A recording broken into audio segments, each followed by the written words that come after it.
নমস্কার বন্ধুরা, কেমন আছো সবাই?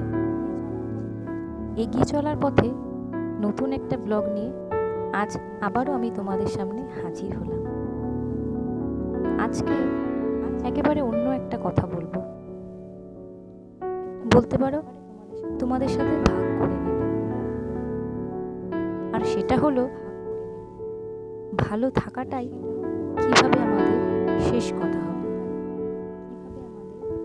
দেখো, আমাদের প্রত্যেকের জীবনে কিছু না কিছু সমস্যা রয়েইছে, আবার এটাও ঠিক আমাদের থেকেও কিন্তু অনেকের জীবনে সমস্যা আরো অনেক গভীর।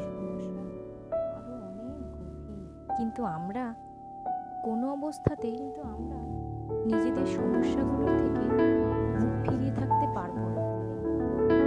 থাকাটা ঠিক নয়। মানুষের জীবনে সমস্যা আসবে, সমস্যা যাবে, আমাদেরকে তো তার মুখোমুখি হতে হবে। মানুষের জীবন একটা চলমান নদীর মতো। নদী যেমন তার চলার গতিপথে নিজের ছন্দেই চলে,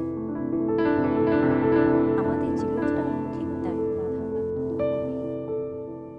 নদীর চলার গতিপথে বাধাপ্রাপ্ত তো হবেই, কিন্তু তা সত্ত্বেও সে তার নিজস্ব ধারায় স্বকীয় মহিমায় বহমানই থাকবে আগামী দিনে। তাই আমরাও আমাদের নিজেদের জীবনে সেই বহমান নদীর মতনই এগিয়ে যাব এক অজানা আগামীর উদ্দেশ্যে। এই অজানা আগামী কথাটা বললাম এই জন্যই, কারণ দেখো, আগামী দিনে আমাদের সাথে কি হতে চলেছে, কি হবে, তা কিন্তু আমরা কেউই জানি না। তা বলে তো থেমে থাকা যায় না। স্তব্ধতা কিন্তু জীবন নয়।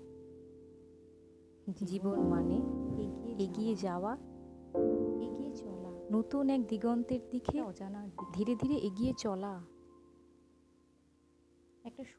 তাই একটা সুন্দর আগামীর কথা ভেবে বর্তমানে যাবতীয় ক্লেশ, দুঃখ, কষ্ট সমস্ত কিছুকে নিজেদের সর্বোচ্চ সামর্থ্য দিয়ে তাকে প্রতিহত করতে হবে, এগিয়ে যেতে হবে। আর এগিয়ে যেতে যেতেই সবাইকে কিন্তু ভালো রাখতে হবে, ভালো থাকতে হবে।